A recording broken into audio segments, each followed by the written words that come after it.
Mia Pinero, welcome to Chicken Theater Friends. It's a pleasure to be talking to you today. How are you doing? I'm doing well. Thank you so much for having me. I'm in on my day off in Chapel Hill, North Carolina, and I'm so happy to be here. Can you tell us, for starters, a little bit about you're doing yoga play over there? Can you tell us a little bit about what the play's about? Oh, yes. Excellent play. Please read it or go see it. It's about Joan, who's the CEO of JoJo this yoga apparel company. And there is, I don't want to tell you what the crisis is because you can come see it, but there is a crisis that happens, and they are trying to protect the brand and from, this publicity crisis. And I play Romola, who is an LA yoga instructor. She teaches the Kardashians and a couple of other characters as well. And it's just this hysterical, but also kind of disturbing play that we've been in discussion that it talks, what is cultural appropriation versus appreciation when it comes to yoga and the westernization of yoga. And it's just Dipika Guha is phenomenal, and her play is like nuanced and brilliant, and it's been really fun to do it here at PlayMakers Rep. And Romola is like such a funny character. Like I couldn't stop laughing when there's a moment where you're like, oh, like do you know Jane Fonda? And then Joan's like, no. And then your character's kind of like, oh, okay, then like totally dismissive. So I wonder for Mia Pinero, what attracted you to Romola? Because like I'm assuming she's like very unlike. I mean, you don't train the Kardashians, so it's very unlike you. I think that it's again the characters, she's has a lot of really funny lines, but what I think is really interesting about her is there's an ignorance is bliss about her that I think a lot of us can fall into. And I think there's really a truth to that. And some of it is really problematic.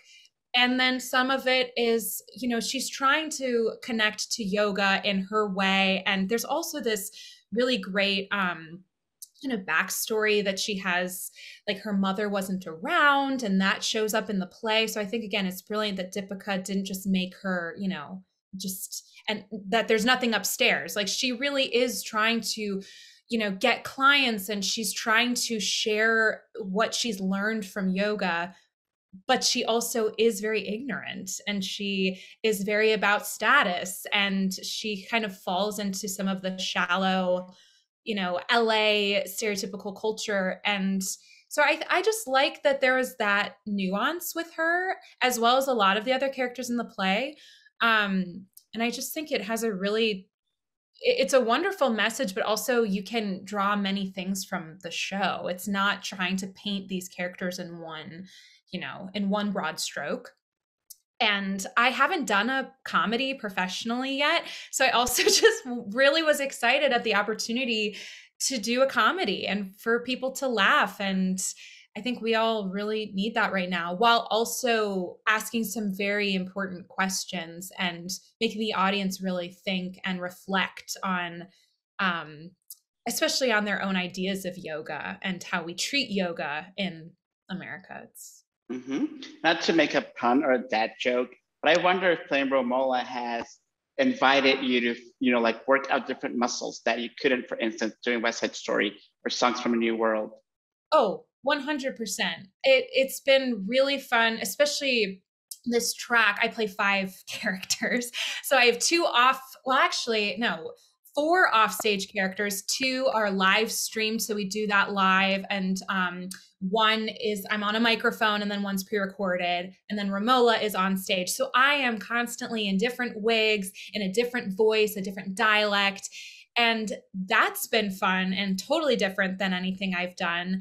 And yeah, I'm doing a full wheel on stage and running transitions, running around, because we're doing in a wonderful thrust, which I love performing the thrust. So it definitely is quite different. Where Songs for a New World completely sung through, there's no scenes. And West Side Story, the scenes are minimal, they're not too long, and it's also almost like an opera with a couple little scene moments in it. So they're all very different, and I'm thankful to they've been different challenges, definitely. How's that transition for you? You know, like you were in West Side Story on Broadway when the shutdown happened, and then you got to go back to stage last year. Was that transition easy or smooth for you in any way? Was it like riding a bike, or did you have to retrain yourself in ways that you weren't expecting? I definitely did have to retrain. I think it was interesting. We had just opened West Side Story. We were in rehearsals. I was constantly, singing through the show almost every day and working out and eating a particular diet, just doing whatever I needed to do that show, which took a lot of stamina. Because I was off stage, I had to be ready at the drop of a hat, to go on at any moment. So then when the shutdown happened, I packed up a duffel bag that I thought would be for 2 months, because I think at rehearsal they said, okay, come back in June or April, whatever it was. And I ended up staying home for a year and a half, which is where my album Growing Up came out of that time I spent home. And the first few weeks, I didn't sing at all. I think it was almost this, I had, like when you're working so hard and you go on that vacation mode.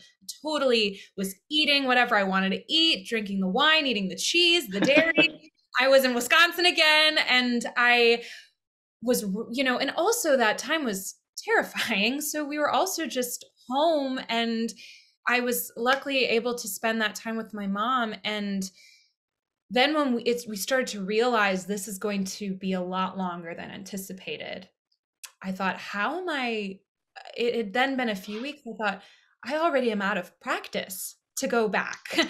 And it took me a moment to also start singing again in a way that wasn't connected to my job and training. I started singing again like I used to when I was little. I'd go down to the basement or the garage and play different karaoke tracks from all the roles I shouldn't be playing ever, but just to sing. And I kind of found the time off to be a really cool connection back, and just singing things I wanted to sing. Not, oh, this is the role you're going to play, or this is the role we're going to allow you to play. And so that was really neat. And again, that the album sort of came out of that a bit. And then once West Side Story was potentially going to be coming back, my now fiance and I moved back to New York, and I went into full training mode. I was, exercising, singing every day, singing through the show, and then it closed. And I also was sick with a breakthrough case of COVID. So I thought, okay, let's just add it to the list.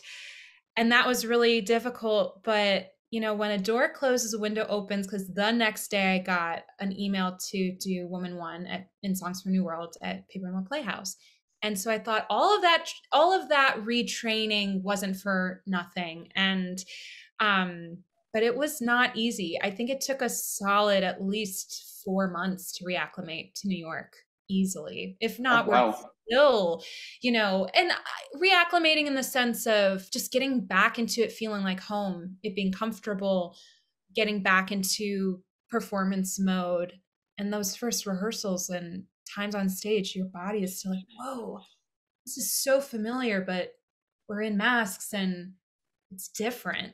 So much has happened to all of us, It's a very long answer for your question.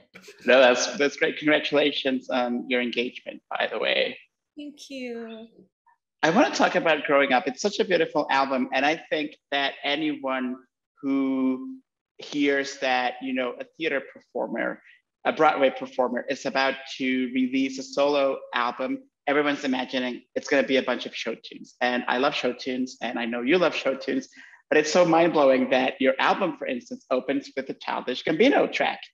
And then it turns into this beautiful, eclectic mixtape of people like John Mayer's music, and then some Sondheim, and then some My Fair Lady. Can you talk a little bit about what it was like to put together this mixtape? Is it like the ultimate Mia Pinero mixtape? Yeah. So I have a list of songs that it's called my inspiration train. It's on my Google Keep that I will write down, just so I remember songs that really hit in whatever way, that I really respond to, whether, and normally it's lyrically. Of course, all of these songs have stunning melodies, but it's really the stories of each of these songs. And Stand Tall, for instance, was a song that when I heard it, of course, I knew that Donald Glover was, was writing from a perspective that is very different than my own, but I really connected to it very deeply. And I kind of looked up, has anyone covered this song? And I didn't really find any. I did find like a jazz band, and I love jazz. I found like a smooth jazz band doing it. I said, oh, very cool. You can take songs and put your own twist on them. And I thought, okay, well, who can take Stand Tall, which is a brilliant, I mean, I love Awake My Love, that whole album. I think it's phenomenal. And I have this unicorn of a collaborator, Alex Thompson, who did some amazing arrangements for me before. And he plays anything from, Sondheim. He loves rap music. He loves Caroline Polachek, like all different kinds of people.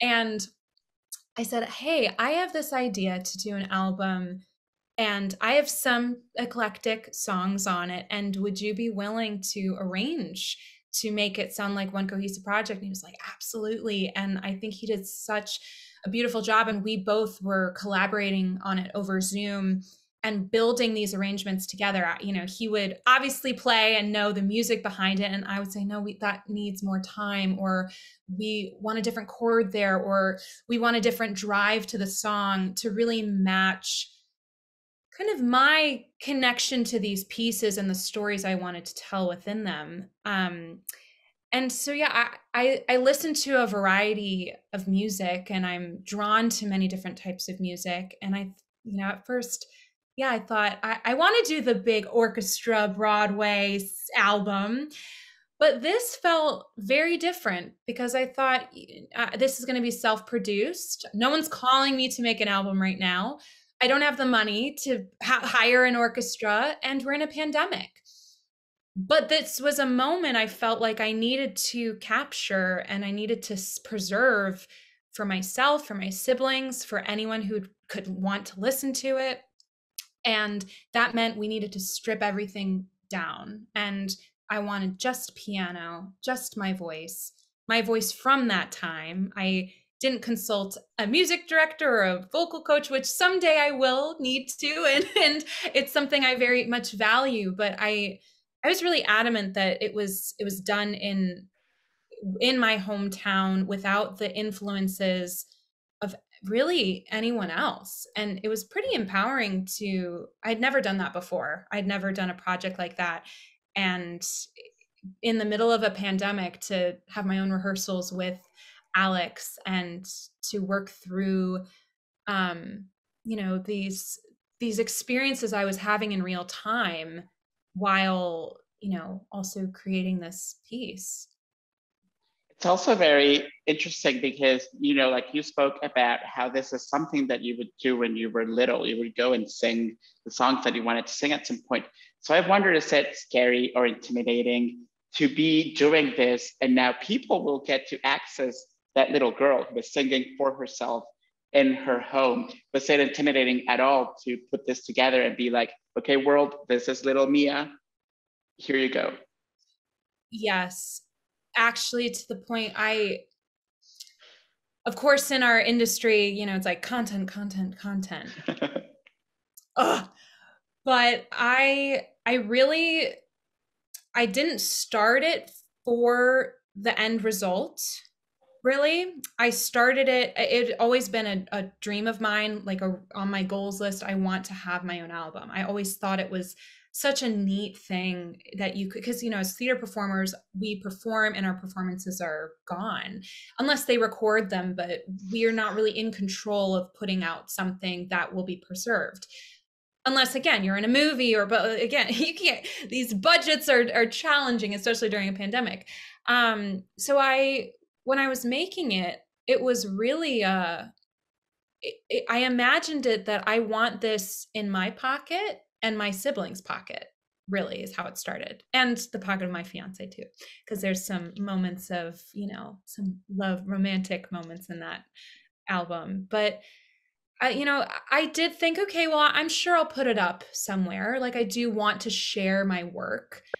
But at first it was just about trying to capture this feeling and capture these realizations. And of course, as we started editing and licensing and going through the whole process, and then the moment when I was about to put it up and send it off for the release, yeah, you're like, oh, is my vowel right? Or do I sound good on that note? And then I had to tell myself that was not what this is about. And this was about something a lot more important than that, than breaking it down in that way. This was capturing this very vulnerable moment, and I'm the most proud of it for that. And I think that it's unique in that way. And I think but to answer your question, of course, it's been scary. It's been scary to even think about how to talk about something that, you have these personal connections to these things, and every little note or breath or break were motivated by something very personal. And it is scary to release that. But I'm thankfully have really great support that has said, but this can actually help other people on their journey. Because growing up, this album is not about necessarily little Mia growing up. It's about Mia now looking back at things that have happened, at understanding her past and understanding from now an adult lens after all of these experiences, and how do we hold all of this now, and how do we continue growing upward with all of that. And I think it's really hard, and I think it'll be a forever journey, because I don't think, growing up is always like, oh, grow up, you need to grow up. But it's like, we are, some of the most important growth for me has been very recently, and better understanding our past can help us in our present and help us in our future. So it's hopefully going to be there for not just me and my siblings, but everyone else who are constantly on that path. Right, because it's such a beautiful reminder. It's a snapshot of how beauty could happen and can happen even during a pandemic. I wonder if you can talk about what was that musical, or maybe that first song from a musical that made you go, this is what I want to do the rest of my life. Yeah, so I don't remember the name of it, but I remember I was watching, it was some sort of like 42nd Street, New York City tap dancing musical, and it had star curtains. And I remember exactly how they looked. They were purple with, the typical star and glitter. And I just, again, I don't know if it was my mom or my dad, but I was like, I want to do that. I want to be in a star show. And I must have been like 5 or 6. And we would watch musical, like the classics growing up. We had Hello Dolly and The King and I and Sound of Music, all of the Rodgers and Hammerstein, West Side Story, Cinderella. So I would watch them growing up and just thought they were normal movie, like normal in the sense that, oh yeah, people just break out in song, and that's how, that's totally normal, because Disney movies also, everyone's just always breaking out in song. So I remember that feeling and just thinking it was the coolest thing ever. And I didn't really put it together until a little bit later, because my parents were dentists, and I thought, well, I need to go into something medical. That's what I need to do. And I remember my grandmother, she was like, you don't have to do anything. You can do because I loved to bake at the time. I still do. She's like, you can make pies if that's what you want to do. And I was like, really? Huh. It was total news to me. And I remember, I would act out movies for my family, and I would sing. I was pretty shy though. Like it was a way that I could feel, like I could express myself, and I would sing Disney songs all the time. And then I remember seeing Phantom of the Opera, the movie, and there was a, you know, a character with long brown curly hair, and I really didn't see a lot of people with that type of curly hair growing up. And my hair right now is, you know, curled, but it's naturally curly. And it's so funny because I was like, oh, I want to sing like her. And she's, you know, this high, clear soprano. And so then I started singing all of the Phantom of the Opera songs on a recorder. I would record it, hear it. How can I match her sound more? And I was kind of like trying to self-teach myself how to sing properly until I then got into voice lessons. And so, yeah, I would say that Phantom was really what it was, the hook to say, I want to sing for real. But whatever star show that was, I don't even know where we were, but to those performers, that was like the feeling.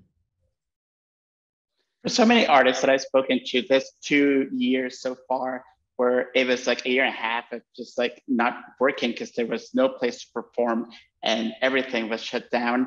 What made you keep going and keep saying to yourself, Mia, you will come out of this and you will remain an artist? What made you be like, goodbye theater, goodbye music, I'm gonna open my pie shop? It's a great question. I think it was really scary, obviously, for so many of us, because you'd wake up every day and it just wasn't going away. And it just seemed like it wasn't going to happen. I was lucky that West Side Story was supposed to still come back. I think that helped. I think about it that I'm so glad it closed when it did personally, because if it would have closed earlier, I think it would have been a different pandemic for me. I think I had this hope that it has to come back. And I'm so beyond blessed that I, you know, had a job, because I know a lot of friends who didn't. And so then I think the beginning of the pandemic was really, oh, we were at home and we can, I don't know, vacation time. And then it moved into, what am I going to do? What, and then when I really missed it, and I was not engaging in that part of my artistry, and I started doing the artist's way. I tried to start before. It's a intense journey. You know, it's 3 pages a day of writing, and there's all these exercises. It's kind of like a guided therapy. And I started doing that, and I didn't fully finish it, but I did a number of weeks of that. And it was really trying, you know, understanding which parts of my garden I wasn't watering, you know, and whether that was artistic or personal.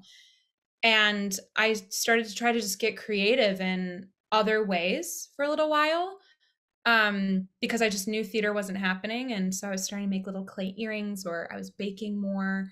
I was learning how to make cocktails because I missed cocktails from New York, you know, just trying to. And my mom, when we were young, we were always doing crafts and making things, and she was always encouraging that. And it was really neat because I mean, this is part of what came out of the album. I hadn't gotten to live with my mother in that length of time since I was 9. And it was really incredible to get that time back. It was kind of like becoming 9, 10, 11, 12 in, you know, not in a shortened amount of time. And it kind of like allowed me to let go a little bit of which Stand Tall gets to this idea of, you know, go for your dreams, work hard, you can do it, which my dad had on our fridge, go confidently in the direction of your dreams, live the life you've imagined. And I think that's what got me, in part, that just brute forcing, and with luck and with a ton of support, to where I was able to get to. But then boom, everything shut down. And now I'm here having checked off the Broadway box. And now I need to understand who I am. And I think that process is still very much happening. And I started, like I said, singing more and more and just trying to have hope, but then also thinking, okay, how can I use these skills I've learned? Because what if this really doesn't come back?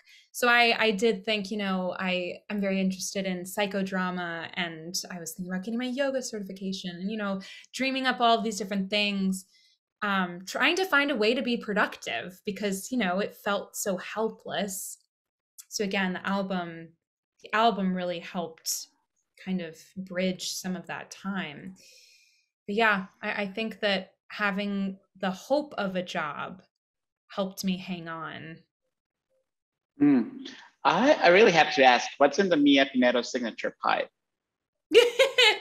Oh gosh. Well, I've always made apple pies a lot, and recently I got this recipe that is so incredible. It's an apple pie that you pour pumpkin into it, and then it has this like pecan streusel top. It's kind of combining all of the pies of Thanksgiving, but it's bomb. Like, I should send you the recipe.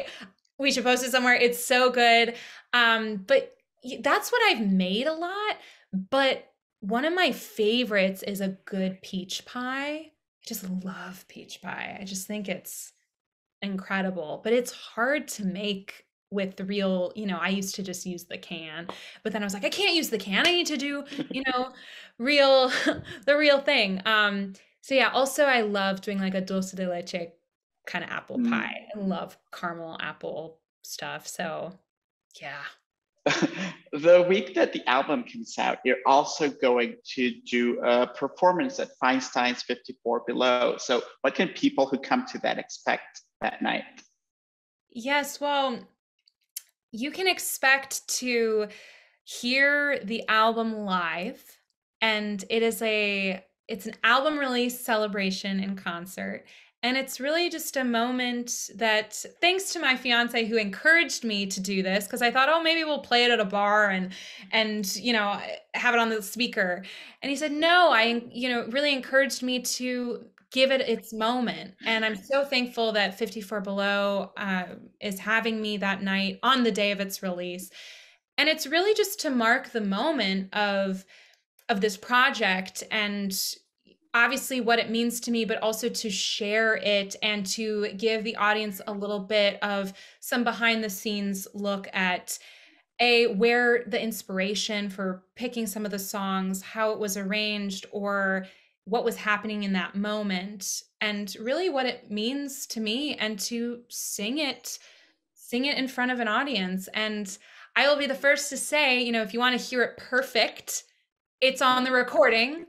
It's really a moment to share it, and to mark the moment and to celebrate it. And of course it's intimidating because it's vulnerable, and it's you. I did a senior recital in high school, but this will be my first solo show, and I was supposed to do one before the pandemic happened, and it was going to be my, I'm in New York, I've landed, I moved in with my boyfriend to Brooklyn, and I'm in a Broadway show, I'm here to stay. And here's also the challenges and the ups and downs of that process. But once the pandemic happened, that story just didn't make sense anymore. And I had a whole set list, a whole idea, and it just was like, that's not where I'm at. That's not where we're all at. And that was obviously sad because I've always wanted to perform there and do a solo show, as again, and it's a moment that you're not a character, you're you, and you're sharing your own story, which is empowering and terrifying at the same time. But this just felt like the right project and important. And ever since I made this album, the 9 songs really do feel like it will work well in a concert setting, and it always felt that way. It kind of has an arc to it. It has like a part A, part B, with Stop This Train as a pillar between the two parts. And it gets into some feels, but then comes out with an overall message of hope, along with the journey, which I think is important, which is something I think is always relevant, but especially now. It's like we can't just move on and pretend things didn't happen. How do we take all of that and still try to find the uplifting, the upward side of things? So Mm. So looking back, what do you think working actor, performer, recording artist, grown up Mia Pinero would say to little Mia from all those years ago?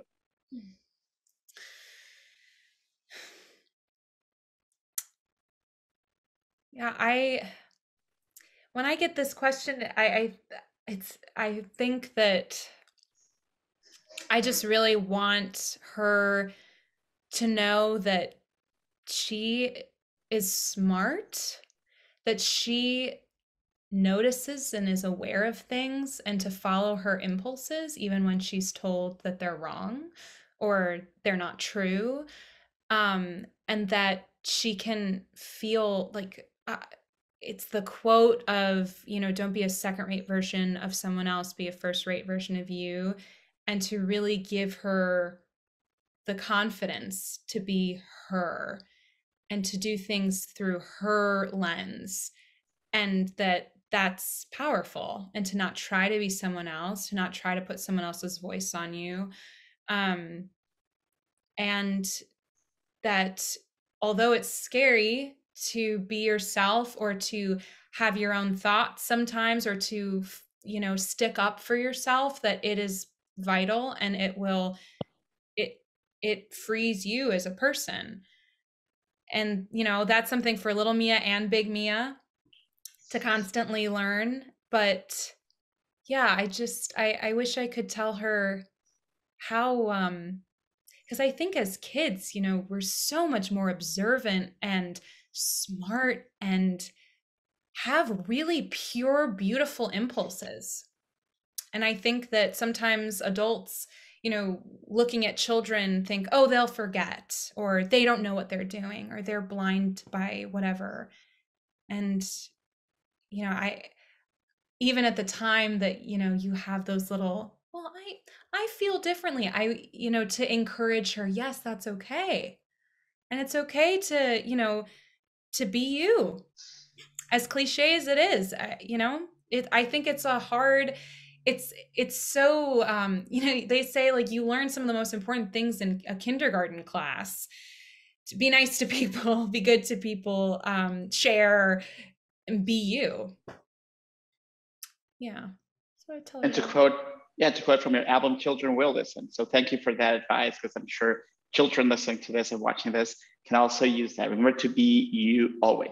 So big Mia, would you like to invite our viewers and our listeners to go to the yoga play, to buy the album, and if they can make it to Feinstein's 54 Below, to also go that night? Yes, I would please come.